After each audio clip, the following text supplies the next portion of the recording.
जय श्री कृष्णा।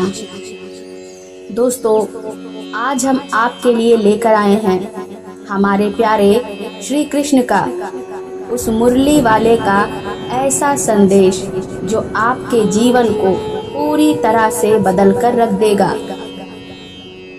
दोस्तों, श्री कृष्ण के संदेश को सुनते ही हमारे जीवन में सुखों का आना, आनंद का आना तय हो जाता है और वह जीवन जो अभी तक बहुत कठिन लग रहा था बहुत ही सरल लगने लगता है। लेकिन उसके लिए हमें लगातार भगवान कृष्ण से जुड़े रहना होता है और भगवान कृष्ण से जुड़ने का सबसे अच्छा तरीका है उनका नाम स्मरण, उनके संदेश। भगवान से जुड़ने का अर्थ यह नहीं है कि जब परेशानियां आए, विपदाएं घेर लें, कुछ समझ में ना आए तो ईश्वर को याद करो और जब सब कुछ सामान्य हो जाए तो उस ईश्वर को भुला दो। ऐसा तो व्यवहार होता है और ईश्वर से जुड़ने के लिए हमें व्यवहारिक तौर पर नहीं बल्कि आत्मिक तौर पर जुड़ना होता है।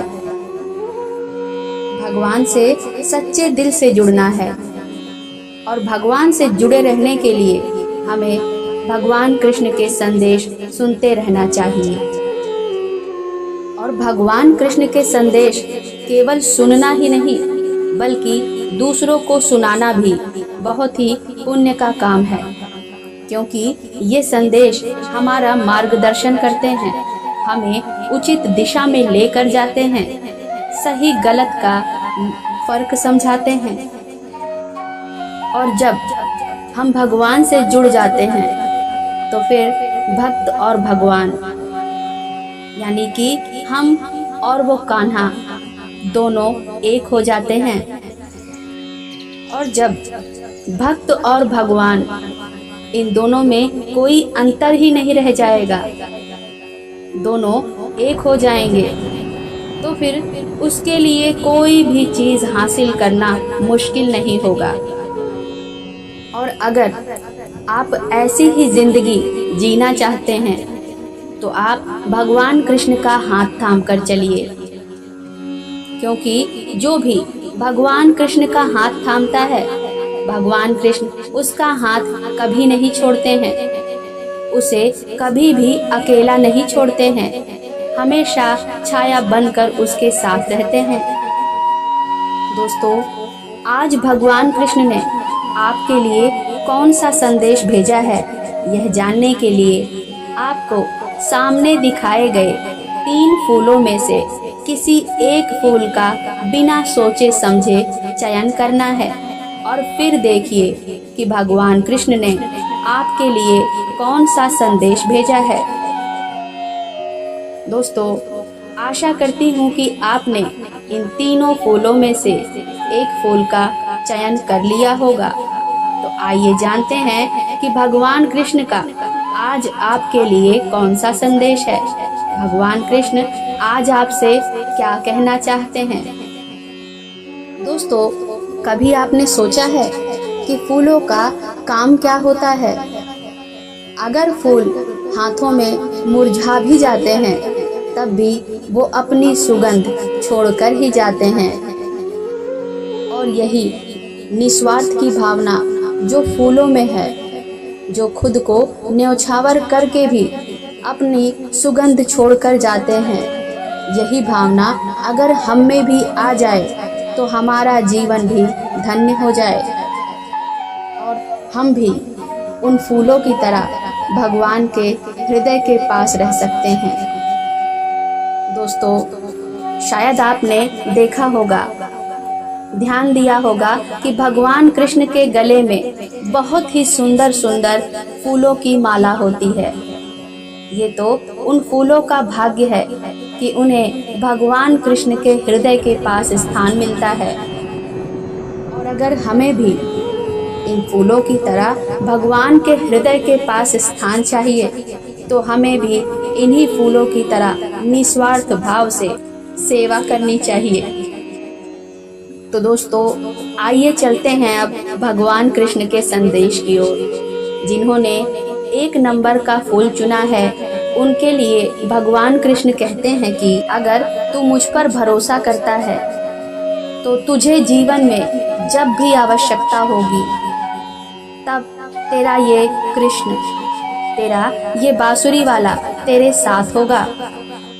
मुझ पर विश्वास बनाए रखना और तू हिम्मत मत हारना। जिसकी गति और मति सत्य की होती है, उसका रथ आज भी मैं ही चलाता हूँ। सब चिंता छोड़कर एक बार मुझ पर यकीन कर लो। मुझे एक बार पूरे विश्वास से बुलाकर तो देखो और यकीन मानो मैं तुम्हारे साथ खड़ा हूँगा, कि मैं तुम्हारे साथ हमेशा खड़ा रहूँगा।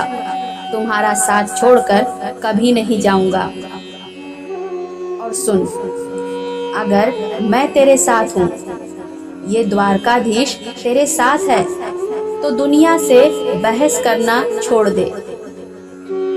स्वयं को हर किसी के सामने साबित करना छोड़ दे, क्योंकि बहस में जीतने की बजाय मौन से हराना पराजित करना सीखो। क्योंकि जो हमेशा आपसे बहस करने के लिए तैयार रहता है, हमेशा आपकी एक बात का उत्तर 100 बातों में देता है, उसे आपका मौन बर्दाश्त नहीं होगा। वो व्यक्ति आपके मौन को बर्दाश्त नहीं कर सकता और उसकी पराजय निश्चित है। और सुन, अगर तुम्हारा मन अकारण ही मुझे ढूंढता है, मेरा नाम लेता है, तो यह सोच लेना, तो यह समझ लेना कि तुमने मुझे नहीं, मैंने तुम्हें चुना है। और फिर तुझे इस दुनिया से तो बहस करने की जरूरत ही नहीं। अरे, जब दुनिया बनाने वाला तेरे लिए, तू डरना नहीं, तू घबराना नहीं। तेरा ये कृष्ण, ये द्वारकाधीश हमेशा तेरे साथ रहेगा। दोस्तों, अब जिन्होंने 2 नंबर का फूल चुना है, उनके लिए भगवान कृष्ण क्या कहना चाहते हैं, आइए जानते हैं। तो भगवान कृष्ण उन लोगों को कहते हैं कि कर्म तुम्हें कभी नहीं बख्शेगा। जैसा कर्म करोगे वैसा फल पाओगे। ये बात हमेशा ध्यान रखना कि कर्म तुम्हें कभी नहीं बख्शेगा। तू भले ही ईश्वर को मान या ना मान, मुझ पर भरोसा रख या ना रख, लेकिन तुम्हारे जो कर्म हैं वो तुम्हें कभी नहीं छोड़ेंगे। अच्छा करोगे तो अच्छा लौट कर आएगा और बुरा करोगे तो बुरा लौट कर आएगा। तुम्हारे कर्म ही तुम्हें दंड देते हैं। दोस्तों, आपने अपने आसपास ऐसे बहुत से लोग देखे होंगे जिनके पास हर प्रकार की सुख सुविधाएं हैं, भौतिक सुविधाएं हैं, धन है, संपत्ति है, परिवार है, लेकिन फिर भी वो सुखी नहीं है। किस्मत ने उनको सब कुछ दिया, लेकिन खुशी नहीं दी, संतुष्टि नहीं दी। तो ये उनके कर्म हैं। दोस्तों, इस दुनिया में, आपके आसपास, आपके समाज में ही कुछ लोग ऐसे होते हैं जिनको कोई दूसरा ना तो दुख देता है, ना तकलीफ देता है, ना ही किसी तरह का नुकसान पहुंचाता है, लेकिन वो खुद को नुकसान पहुंचा लेते हैं। ऐसा इंसान खुद ही फांसी लगा लेता है, आत्महत्या कर लेता है। आखिर ये कर्म नहीं तो और क्या है, जो ये उस समय पर उसकी बुद्धि हर ली जाती है, भ्रष्ट हो जाती है और वो ऐसे अनुचित कार्य करता है। यह उसके कर्म ही करवाता है। उसके कर्मों का ही फल होता है कि बुद्धि नष्ट हो जाती है। वो बुद्धि दुर्बुद्धि में परिवर्तित हो जाती है और गलत काम करवाती है। इसीलिए भगवान कृष्ण कहते हैं कि कर्म हमेशा अच्छे रखो, धर्म के मार्ग पर चलो और साथ ही साथ भगवान कृष्ण का नाम लो। हमेशा भगवान का नाम जपो, फिर देखो वह ऊपर वाला, वह ईश्वर भी तुम्हें ही जपेगा। इसीलिए तुम अपने कर्मों पर ध्यान दो और याद रखो, भौतिक सुख सुविधाएं थोड़ी देर के लिए आपको सुख की अनुभूति कराती हैं, लेकिन वास्तविक सुख से दूर कर देती हैं। तो अगर वास्तविक सुख चाहिए तो उस ईश्वर को ध्यान करो, अच्छे कर्म करो, क्योंकि ईश्वर ही इन सब बुरी बातों से हमें दूर रख सकता है, हमें शांति प्रदान कर सकता है, संतुष्टि प्रदान कर सकता है। श्री कृष्ण कहते हैं कि इसीलिए तुम मेरे बनकर रहो, थोड़ी सी खुशी के लिए, थोड़ी वासना के लिए, थोड़े से लालच के लिए किसी के साथ गलत मत करो, कभी भी कुमार्ग पर मत जाओ, बस अच्छे रास्ते पर चलो और साथ में मेरा नाम लो। फिर मैं भी तुमसे यही कहूँगा कि तू डरना मत, तू घबराना मत, मैं हमेशा तेरे साथ रहूँगा। तेरा ये कान्हा, तेरा ये मुरली वाला हमेशा तेरे साथ रहेगा। दोस्तों, अब जिन लोगों ने 3 नंबर का फूल चुना है, उनके लिए भगवान कृष्ण क्या कहते हैं, आइए जानते हैं। तुम क्यों इतना परेशान होते हो?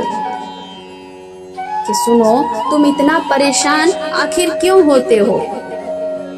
समय में बड़ी ताकत होती है। समय हर समय को बदल देता है। बस समय को थोड़ा समय दो ताकि वह भी अपना समय बदल सके। कि समय तो सबका बदलता है, लेकिन उस अच्छे समय के आने के लिए उस समय को थोड़ा समय दो ताकि वह भी अपना समय बदल सके। समय किसी का भी एक जैसा कभी नहीं रहता।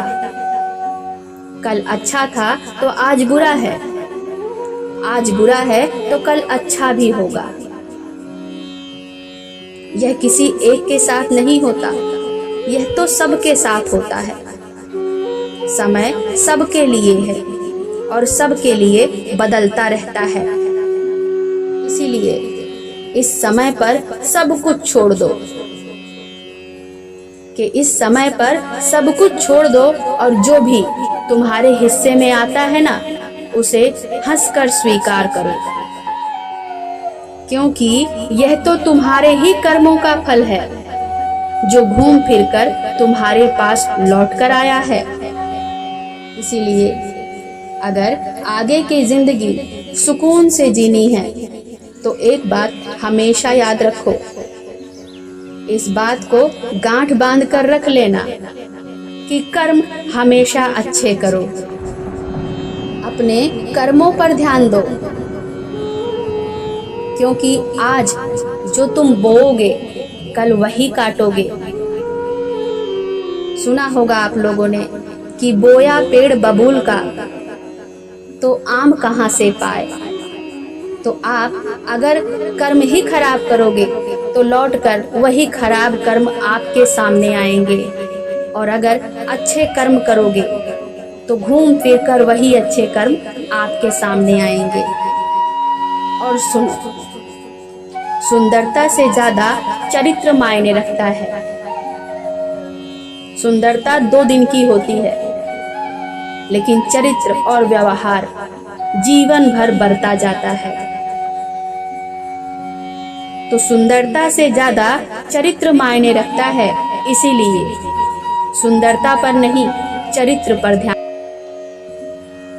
आप चाहे लाख कोशिश कर लो, बीते हुए समय में वापस नहीं जा सकते। जो गुजर गया है वह गुजर गया है, वह लौटकर वापस नहीं आएगा। जो भूतकाल था वह बदलना अब आपके हाथ में नहीं है। इसीलिए जो बीत गया उसे जाने दो, उससे एक सीख लो।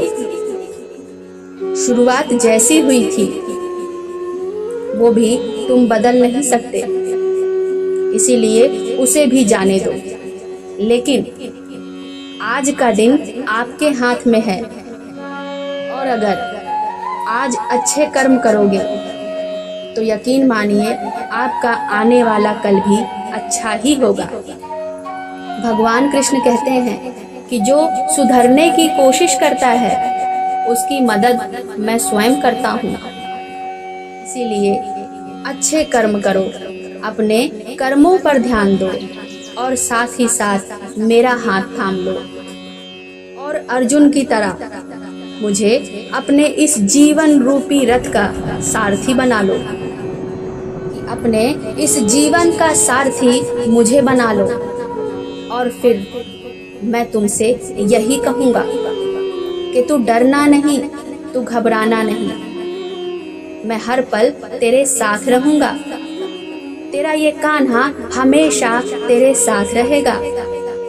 दोस्तों, आज का भगवान कृष्ण का यह संदेश आपको कैसा लगा कमेंट करके ज़रूर बताइएगा, और आपने अपने लिए कौन सा फूल चुना था यह भी लिखना ना भूलिएगा।